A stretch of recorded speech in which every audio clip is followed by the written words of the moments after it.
what's going on with this backflip? Like, I seen you. Yeah. Like, I've seen you eat shit a lot too. It took you 3 sessions? No, but like you nearly died. Like, I'm really concerned. Like, what the fuck? Thank you. I appreciate it. So I actually accredit that to like one of the things that my dad had me do early on. We had a neck harness. And before that, it was even really known as something to be, yeah, dead ass. Your dad had you on a neck harness. God damn, I love your father. He's great. I gotta step my game up. That's how you know someone like jumped the shark, you know, and someone's like really deep into training, got the neck harness. It was like old school, like grungy, like leather. It was, you know, it had the It whole like thing. kills your ears too. Oh yeah, I got tons of like face burn from it and everything. Oh my God. But yeah, he had me doing that from a young age, and it's something that, along with traps, I never really stopped working. And if you look at those 2 fails, there is a little pad, but you know, it's funny because like, you know, people look at that and I just kind of like was like, shit. Well, God, try again. like You know, I didn't really get sore from it or anything. I think I just have, you know, a lot of neck strength built up through those movements. If that was me, I would just never try it again.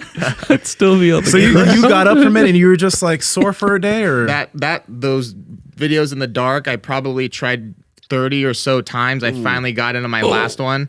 I kept like getting the air, but then like basically bitching out right before you have to throw your head back, and then you would end up like that. It looks great for pro wrestling because it's like I'm selling my own power bomb. It's a power bomb. Yeah, yeah. But I True. My God, he got power bombs. wait, so real quick though, guys, 2 versus session 3. So it took you 3 sessions to learn how to backflip. Yeah, so I did one session where we mostly focused on like the mechanics of a back handspring. Okay. The one in the dark was when we actually started trying to do the backflip itself, and then after probably Andrew, you can stop playing the video. It's getting to my neck. I just want to see it one more time. One more time. There you go. Man. Yeah. Hold on, let me go full screen for everybody. His foot like smashes him in the I head. know. Oh, that's a good one. There. Yeah, it's a good one for We'll end sure. on that one. Okay. I'm sorry. What was the question? It took you only 3 Oh, okay, sessions that's right. to learn to do a Yeah. successful backflip. So the second one, I'd like tried at least 30 times, and then I finally got in my last one, and then we called it good after that. Yeah. Then I probably had a good month of like mental recovery from, you know, that and like landing to where just this past weekend, I'm like, all right, I think I'm ready again. Let's do it.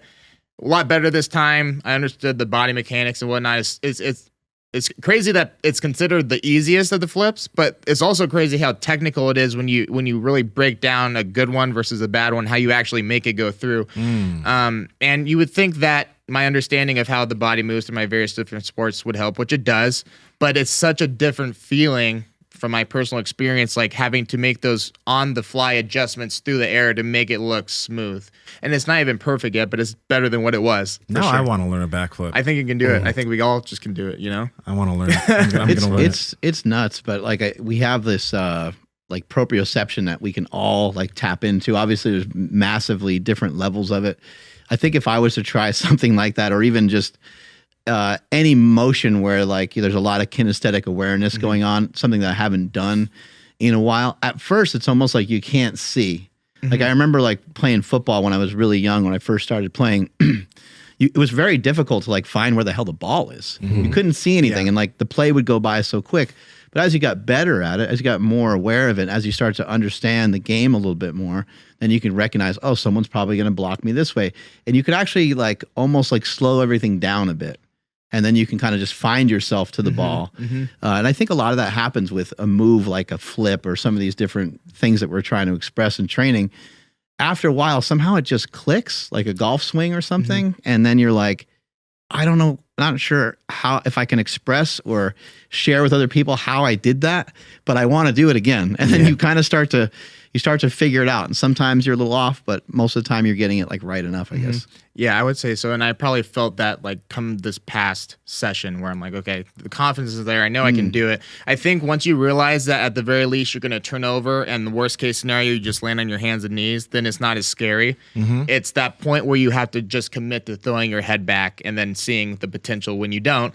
That's what's kind of trippy in the mind. But once I started getting over that, then those last two were one right after another, and it was relatively consistent. Yeah. So Hey, I know you're enjoying this episode, but listen up. We partner with Merrick Health. They're a telehealth network owned by Derek for More Plates, More Dates. But literally, the amazing thing about Merrick Health and getting your labs done with them is that when you get your labs done, you work with a client care coordinator that goes over your labs and gives you specific supplementation or nutrition protocols or potentially hormonal protocols for your levels. The problem with a lot of these other telehealth networks is that when they do these things, they give everybody the same exact things, which actually can hurt you long-term more than help you. Andrew, how can they get it? Yes, that's over at marek.health.com. That's MAREK health.com. And if you already know what labs you want to get at checkout, enter promo code PowerProject10 to save 10% off all of those labs. If you don't know where to start, head over to marekhealth.com/powerproject. And you guys will get directed straight to the Power Project panel that has 26 different labs that will cover everything you need. And at checkout, enter promo code PowerProject to save $101 off of that panel. Again, marekhealth.com, links to them down in the description as well as the podcast show notes. also the biggest thing with that too was I hyper focused on how important the arms are, but so much so to where I actually wasn't jumping. So I was just literally throwing myself up with my arms, which I guess you could consider like impressive, but like arms and legs at the same time generally would be the God damn. Which is actually funny. Going back to like KOT stuff, my first time doing the backflips, it was put into my head that shoulder mobility is actually really important when it comes to backflips or jumping or whatever. Like as far as how far you can get your arm to come back and generate the momentum to extend through. I never really thought about it like that before, but it makes a lot of sense. Yeah. You know, and this last session, I actually really appreciate it because a jump, a lot of times even I explain it to people, a jump is very similar to a deadlift positioning wise. And so those first fails, I was coming over really far with my chest. And so naturally there's a much longer range of motion to clear over. When it was explained to me more recently, pretty much almost identical deadlift position, I'm driving my legs into the ground like I would, and then just effectively getting my hips through that triple extension like I would to lock out, but now I'm just carrying that momentum through over the top. So I think it was explained to me like that. It clicked. And I just literally, like, when I put myself, my arm comes back, my chest stays up like I'm deadlifting, and then I just throw. And then I see in the video, there's less range of motion where I have to go, like, chest down all the way over. Now I'm just upright, and then the back, going back is much easier. So Cool. it's basically like a deadlift. Yeah. Yeah. What made you want to do that?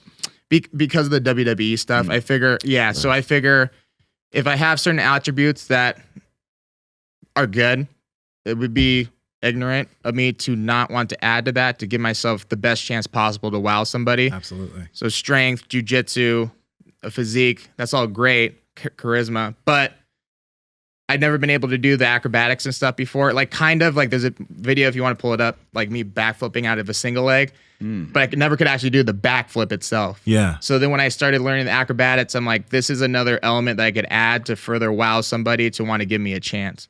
Hey guys, if you like this clip, go ahead and comment down below and let us know what you liked about it. All right. Share this with a friend. Make sure to subscribe to the channel. And also, we are on Reddit and Discord. All that's down below. All our sponsors and everyone that supports us down below there too. So you can get whatever you like from us. All right. Peace.